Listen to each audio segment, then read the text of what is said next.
Decine di formazioni, centinaia di nomi di giocatori che in quasi un secolo di storia hanno indossato la gloriosa maglia verde-azzurra della Nuorese, una squadra che ha sempre avuto un fascino particolare nel calcio sardo, che è sempre andato al di là della categoria in cui militava. A compilare una vera e propria enciclopedia sulla Nuorese ci ha pensato Mario Nurkis, docente di lingua e letteratura francese, che nella squadra ha militato come calciatore per 4 stagioni, una delle quali in Serie D, e che la Nuorese l'ha allenata per 2 anni in eccellenza, puntando sui giovani.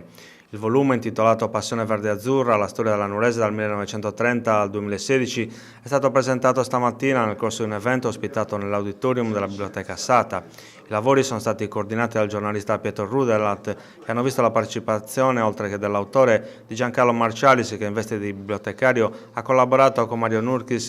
nelle sue ricerche d'archivio. All'evento ha portato il saluto della città il sindaco Andrea Soddu, e la sala, gremita come non si vedeva da tempo, ha ospitato la storia vivente della società, incarnata da giocatori, allenatori e presidenti che nel secondo dopoguerra hanno fatto la storia del club di Via Aosta fino ad arrivare alla squadra attuale che milita in eccellenza. Volti noti ai tifosi della Nuorese che hanno segnato la storia sportiva e sociale della città. Il libro di Mario Nurkis, frutto di un certosino lavoro di archivio fatto a Nuoro nella Biblioteca Assata e a Cagliari, restituisce con nomi, tabellini, foto, gli articoli di giornale, il senso di questa passione verde-azzurra che si tramanda di padre in figlio e che porta i nuoresi, magari lontani migliaia di chilometri da Nuoro, a interessarsi ai destini della squadra.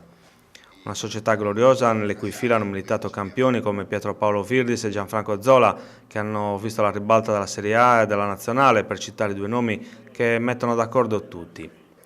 Ma anche tanti altri che hanno dato l'anima e corpo per la Nuorese. Il volume di Nurkis vuole ricordare anche visivamente i tanti calciatori che hanno avuto l'onore di indossare la maglia della Nuorese.